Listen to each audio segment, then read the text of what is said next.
আবারও এক বিশাল পুলিশের এসআই পদে নিয়োগটি প্রকাশিত হতে যাচ্ছে। এখানে কিভাবে আবেদন করবেন, আর আপনাদের অধিকাংশ প্রার্থী কিন্তু নট সিলেক্টেড এবং সিলেক্টেড মেসেজ আসে।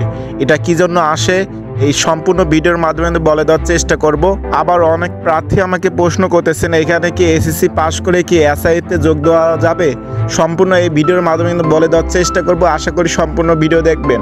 এসআই নিয়োগ প্রকাশ হলেই যে এখানে আবেদন করবেন এমনটা না, আগে থেকে আপনার জব বিষয় বা চাকরি বিষয় জানতে হবে। এখানে কিভাবে আবেদন করতে হবে এবং শিক্ষাগত যোগ্যতা কি কি দরকার আছে সম্পূর্ণ ভিডিওর মাধ্যমে কিন্তু আলোচনার চেষ্টা করব। তাই সম্পূর্ণ ভিডিও দেখার আমন্ত্রণ রইল। আর হ্যাঁ, ভিডিও শুরু করার আগে একটা রিকোয়েস্ট থাকবে, আমাদের এই চ্যানেলটা কিন্তু আর্মি টিম দ্বারা পরিচালিত, তাই সবার আগে আপডেট পেতে এই চ্যানেলটি সাবস্ক্রাইব। আমরা প্রথমেই দেখিনি এখানে আবেদন করতে সর্বনিম্ন আর সর্বোচ্চ বয়স কত থাকতে হবে। এইখানে সর্বনিম্ন আপনার বয়স হতে হবে 19 হতে আপনাকে সর্বোচ্চ সাধারণ প্রার্থীর ক্ষেত্রে অবশ্যই 27 বছরের মধ্যে থাকতে হবে। বীর মুক্তিযোদ্ধা বা বীর শহীদ মুক্তিযোদ্ধা সন্তানদের ক্ষেত্রে সর্বোচ্চ 32 বছর পর্যন্ত হলে কিন্তু এখানে আবেদন করতে পারবেন। বয়স কিন্তু এখানে এফিট গ্রহণযোগ্য হবে না। একদিন বেশি হলেও কিন্তু এখানে আবেদন করতে পারবেন না, বা একদিন কম হলেও কিন্তু এসআই এর আবেদন করতে পারবেন না। এরপরে দেখবো আমরা প্রার্থীর শারীরিক মাপ। পুরুষ প্রার্থীর ক্ষেত্রে উচ্চতা যেটা লাগবে 5 ফিট 6 ইঞ্চি, এবং নারী প্রার্থীর ক্ষেত্রে অবশ্যই 5 ফিট 4 ইঞ্চি থাকতে হবে, তাহলে কিন্তু এখানে আবেদন করতে পারবেন। বুকের মাপ যেটা আছে সাধারণ প্রার্থী বা পুরুষ প্রার্থী 32 ইঞ্চি থেকে 34 ইঞ্চি, অবশ্যই 2 ইঞ্চি প্রসারিত থাকতে হবে।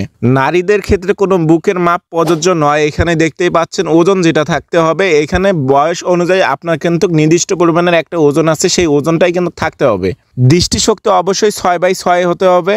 এরপরে আসা যাক আপনাদের নট সিলেক্টেড এবং সিলেক্টেড মেসেজ কেন আসে। আশা করি সবাই এই ভিডিওটা দেখলে যথেষ্ট পরিমাণে একটা ধারণা থাকবে আর যথেষ্ট পরিমাণের একটা জ্ঞান থাকবে যে আপনারা যখন আবেদন করবেন, আবেদন করার সময় অবশ্যই এই কথাটা মাথায় রাখবেন যে আপনার যদি হাইট তাদের যে একটা মাপকাঠি আছে, মাপকাঠির মধ্যে যদি না পড়ে তাহলে কিন্তু আপনার নট সিলেক্টেড মেসেজ আসবে।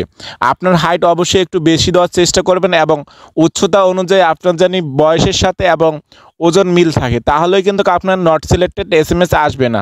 ভুয়া এবং প্রতারণার মাধ্যমে যদি আবেদন করে থাকেন তাহলে অবশ্যই আপনাদের নট সিলেক্টেড এসএমএস আসবে, কারণ ভুল বা মিথ্যা তথ্য দিলে এখানে কিন্তু প্রিলিমিনারি স্ক্যানিং এর মাধ্যমে আপনাদের ফোনে কিন্তু একটা এসএমএস পাঠানো হবে মাঠে যাওয়ার জন্য। যদি আপনি ভুল এবং মিথ্যা তথ্য দিয়ে থাকেন অবশ্যই আপনার ফর্মে সেটা ধরা পড়বে। আর এইখানে সবসময় সত্যতা বা আপনার নিজের যে একটা যোগ্যতা আছে সেটা দিয়েই আপনারা আবেদন করার চেষ্টা করবেন, তাহলে কিন্তু আপনার নট সিলেক্টেড এসএমএস আসবে না এবং সিলেক্টেড এসএমএস আসবে। এখন আমরা দেখব যে আসলে এই নিয়োগটা কবে নাগাদ প্রকাশিত হতে পারবে। আমরা যে 2024 সালে যে নিয়োগটি প্রকাশ করেছেন এখানে দেখতে পাচ্ছি যে এইখানে 2 ফেব্রুয়ারি 2024 খ্রিস্টাব্দ থেকে 10টা হতে 22 ফেব্রুয়ারি 2024 খ্রিস্টাব্দে পর্যন্ত কিন্তু আবেদন চলমান ছিল, বা এই সময় কিন্তু নিয়োগটা প্রকাশ করতে পারছে। তাই আমরা আন্দাজ করতে পারি যে আপনার ফেব্রুয়ারি মাস আসার আগে কিন্তু এই নিয়োগটা প্রকাশ হতে পারবে। আপনারা কিন্তু 22 থেকে 20 দিন এখানে আবেদন করার সময় পাচ্ছেন।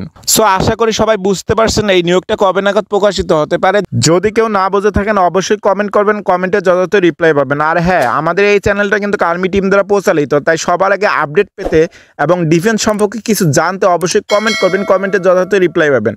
আর হ্যাঁ, আপনাদের চাকরি বিষয় বা ডিফেন্সের জব বিষয়ে যদি আপডেট পেতে চান তো অবশ্যই আমাদের চ্যানেলটি সাবস্ক্রাইব করে পাশে থাকবেন।